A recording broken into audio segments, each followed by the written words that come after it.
Hindi niya ba nakikita yung kung gaano kaganda ang consolidation? Ang tanong ilang extension na ba? Then ngayon gusto niya uli, extension na naman? Ang tanong, sasali ka ba?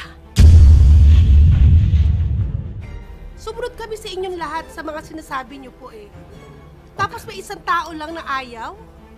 Para mapahinto ang lahat ng kagandahan ng modernization? Bakit? Kung ayaw niya, di ayaw niya. If I may, Mr. Ba't Chair. natin pipilitin ng isang taong ayaw naman? Ilang extension na po, mga sir. Kawawa naman po kami sumunod sa gobyerno. 80% po kami, halos lahat po kami rito sumunod sa modernization at consolidation na. Ngayon po, yung sinasabi ng ating kasama ay kung ititigil po natin at bibigyan pa na natin ng extension, si Presidente na po ang nagsabi na wala ng extension. Ang tanong ko lang po, paano naman po kaming sumunod? Yun nga po sinasabi ng kasama namin. Halos lahat po kami rito, pag tinanong nyo po yan, nag-consolidation na po kami. Madidismaya naman po kami o madidisorganize kung sakaling i-extension pa po ito. Okay, Sir Sander, makasing. So, ilang beses mo paulit-ulit binabanggit yung nasa loob na, ibig sabihin ng consolidation. 81% ata, no? Okay. So, merong 19% na ayaw. Anong reason? Sige. Bakit? Ba't ayaw ng 19? Anong hinaing nila? Baka hindi nyo naipapaliwanag dito sa 19%? If I may po, Na kasi maayos tama yung po, programa. Senator. Kasi dati po ako sa Office of Transportation Cooperatives, ako po yung chairman ng mga kooperatiba. So meron pa akong direct contact sa kanila. At ang mga narinig ko po na mga ayaw na, no, yung sa 19% sinasabi nyo, yung iba po talagang ayaw na nila. Kasi ang pagiging operator po, parang negosyo po yun So I think, or rather, sinasabi po sa amin na ayaw na nilang ituloy yung negosyo sa public utility, kaya hindi na sila nag-consolidate. Meron din po ako mga narinig na for them, parang komplikado ang tingin nila sa kooperatiba or korporasyon. Ayaw po nila maging sa ilalim ng isang organisasyon. Gusto po nila yung jeepney driver operator ang kanilang mas gustong sistema, which is one-on-one. So ayaw nilang sumami sa isang bagay na parang komplikado.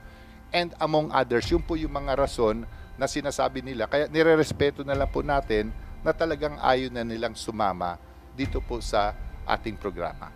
Salamat, Yusek Ortega. If I may, Mr. Chair. If I may, Mr. Chair. Yes, Mr. Balbuena. Hindi po totoo na ayaw namin mag-modernize po. Hindi po totoo na ayaw namin ng katunayan, meron nga po kaming modernized na sasakyan na dala-dala ngayon. Ang ayaw lang po namin yung consolidation, Mr. Chair. Thank you, Mr. Balbuena. Sino nagsabi na sinungaling siya? Sige. Sino po? Go ahead, Busina. Miss Marlene D.C. Ramos. Isa lang naman po ang tanong, sir, ma'am. Ilang extension na po ang consolidation? Ang tanong, magko-consolidate ba siya? Hindi naman pinag-uusapan dito yung magmo-modern siya or what. Ang tanong, bakit ayaw niya mag-consolidate? Yun nga. Napakaganda ng isang bagay na nagsama-sama at nagtitip at nagkakaisa. Hindi katulad ng isa-isang operator. Alam niyo po ba, mga sir, kami, operator kami, isa-isa. Since talagang single operator, nung nagsama-sama kami, iba po ang dating, iba po yung samahan, iba po yung tulungan. Hindi niya ba nakikita yung kung gaano kaganda ang consolidation? Ang tanong ilang extension na ba? Then ngayon gusto niya uli, extension na naman? Ang tanong, sasali ka ba? Yun lang po. If I may, Mr. Chair. Napakaalala naman po sa kami na sumunod sa gobyerno. Sumunod kami sa inyong lahat sa mga sinasabi niyo po Tapos may isang tao lang na ayaw para mapahinto ang lahat ng kagandahan ng modernization. Bakit? Kung ayaw niya, di ayaw niya. If I may, Mr. Ba't Chair. natin pipilitin ng isang taong ayaw naman? Ilang extension na po, mga sir. Kawawa naman po kami sumunod sa gobyerno. Okay. At saka tanong, operator po ba siya? Salamat po. Bago kay Mr. Balbuena, Mr. Melencio Boy Vargas, National President ng ALTODAP. Mr. Chair, magandang umaga po. Actually, yung point na sabi ng mga kasama namin, 80% po kami, halos lahat po kami rito sumunod sa modernization at consolidation na. Ngayon po, yung sinasabi ng ating kasama ay kung ititigil po natin ito at bibigyan pa na natin ng extension, si Presidente na po ang nagsabi na wala ng extension. Ang tanong ko lang po, paano naman po kaming sumunod? Yun nga po sinasabi ng kasama namin. Halos lahat po kami rito, pag tinanong nyo po yan, nag-consolidation na po kami. Madidismaya naman po kami o madidisorganize kung sakaling i-extension pa po ito. Yun po lang. Opo. Baka naman kasi, Mr. Vargas, yung consolidation, pabor lang sa mga operator at hindi pabor sa mga driver, sa mga maliit na chuper. Alam nyo Kayo po, pa nga operator kayo, ano? opo, alam nyo po, Hindi kayo mga drivers. operator po at nagmaneho rin po kami. Matagal po ako nagmaneho, 25 years po ako na Masada. No? Kasi po, dito po sa consolidation, yun po yung gusto ng gobyerno natin. Ngayon po, ang sinasabi nga namin, sabi nga ng kasama ko, bakit ayaw nilang sumunod? Yun lang po yung tanong namin. Kung kami po sumunod na 80%, sila po hindi sumunod.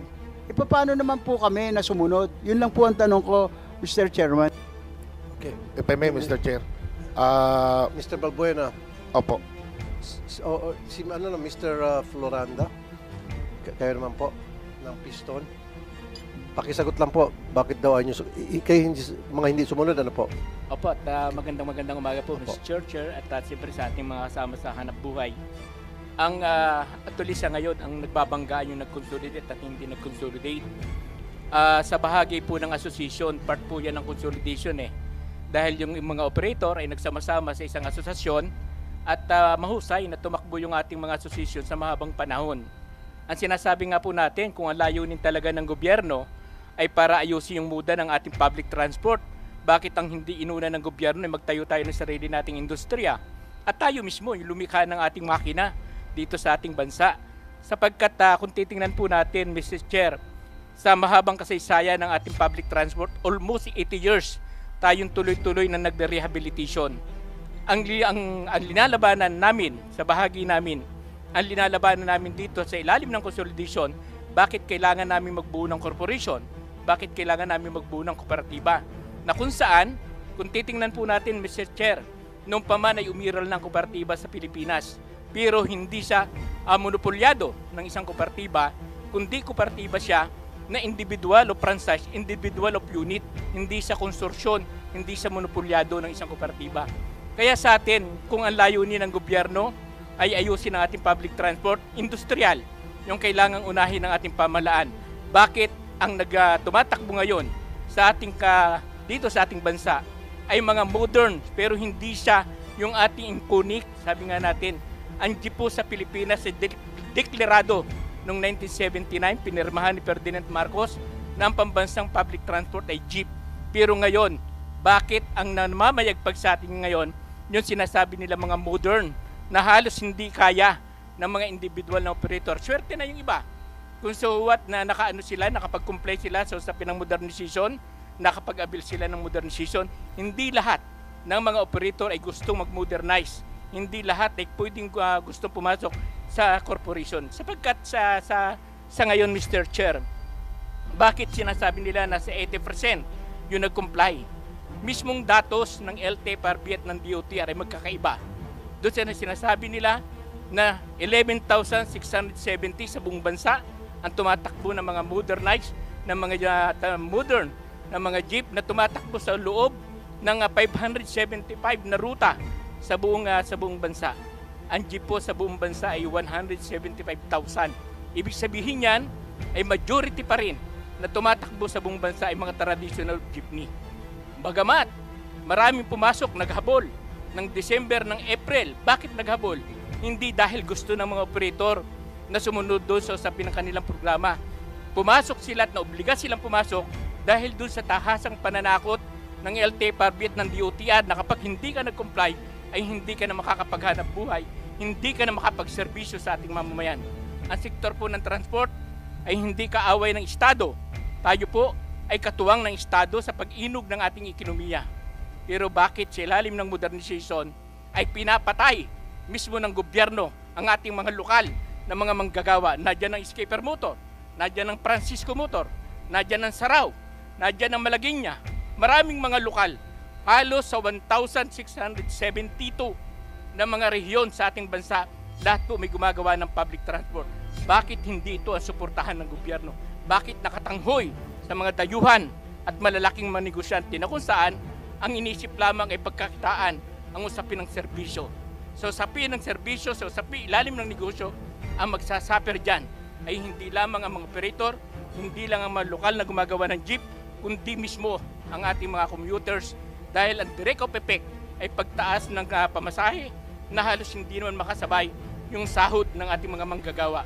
Kaya sa amin, sa bahagi po namin sa Piston, kung gusto ng gobyerno na ayusin ang ating public transport, unahin nila ang mga pagtatayo ng sariling industriya, tayo ang lumikha ng ating public transport dito sa ating bansa. Magandang umaga po at maraming salamat. Thank you. Maraming salamat po, Mr. Floranda. Oo nga naman, Yusek Ortega ng DOTR, although the best news na sinabi rito na may freedom of choice itong mga operators kung saan nila bibilhin yung unit, modernized jeep. Ba't nila natin i-require na dito lang nila bibili na hindi sila pwede bumili sa ibang bansa? In this way, nakakatulong sa ating industriya and of course sa ating employment. Versus papayagan natin sila mag-import from China or any other countries for that matter. Dito lang siguro. Unang-una po, hindi po namin madesisyonan po dahil alam niyo po meron tayo parang freedom po sa market. Pero ayun nga po dun sa sinabi ni Kamode, unang-una po talagang open po tayo sa pagtanggap ng mga local manufacturers. In fact, hinihintay po natin yung mga kaibigan natin sa Sarao, sa Francisco para mag-apply po para eventually po ma-approvehan natin pag sila po yung nag-apply. Gusto ko lang po iparating yung na-mention po ulit yung sinasabi na konti lang ang modern, no? Ang kailangan po natin siguro parating na po namin, kaya nga intentional na hindi kami nagpapamodern sa ating mga transportation sector para klaro din Kamodi, sa dulo pa po yun. Hindi po objective ng gobyernong ito na kayo ay ipilit na bumili. Napakalayo po. Yan po ay darating pa po sa isang panahon which could take 2, 3, or 4 years pa po ang pagsisimula. Ang objective po namin, bakit parang inurong po natin para mas dumami po yung ating mga local manufacturers, para mas mapababa po yung presyo at hopefully by then po, mas financially malakas na po yung ating mga kooperatiba, then that's the best time na sila po ay bibili na ng mga sasakyan. Hindi pa po ngayon, concentrate lang po tayo sa LPTRP, which is a very important component. Sa susunod na lang po yung pagbibili. By then siguro po magkakaroon na ng batas, no? Yung kasi may mga pending bill po na mukhang aabot na po sa Senado, yung mga gustong tumulong po sa pagbibili ng mga sasakyan.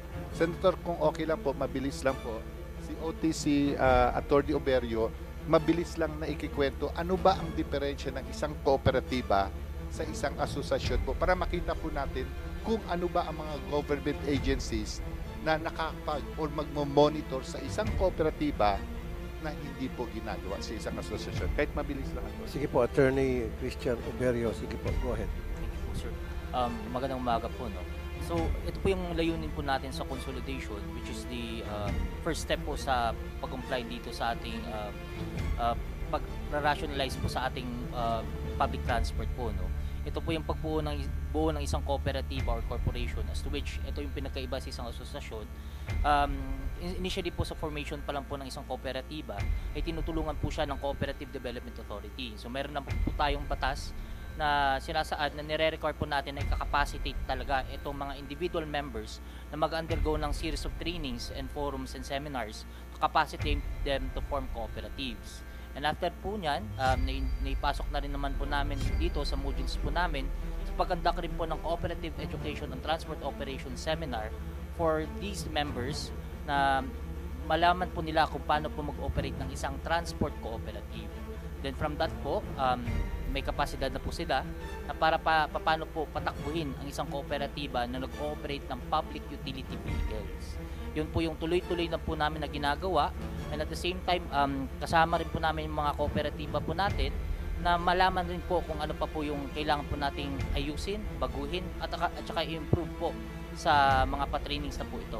And at the same time, yes po, so enumerate ko lang po yung ginagawa po natin ngayon, kasi considering po na they have an organized operations na po ngayon, so kasama po namin yung Department of Labor and Employment to introduce to them the concept of being an employer po if they later on have employees na rin po other than their members. So they have their allied workers and at the same time their drivers na rin po. So dito po natin in-introduce yung compliance po sa labor standards, labor relations, and even social legislation. Doon po sa social legislation po, kasama po natin yung SSS, Pag-ibig at saka PhilHealth. So may ensure po natin na si driver po, si ordinaryong driver, kapag nag-retire po siya, meron po siyang maasahan na pensions. And at the same time, protected din po siya kapag nagkasakit, kapag na-ospital, or if ever po kung ano pong kalamidad na mangyari po. Then at the same time po, we also have we are developing and implementing po with the operations division po namin in coordination with the concerned government agencies. Ito naman po sa financial management po na trainings po. At least para well aware na po sila kasi dati po kasi initially pag nag-start po sila, they are micro cooperatives.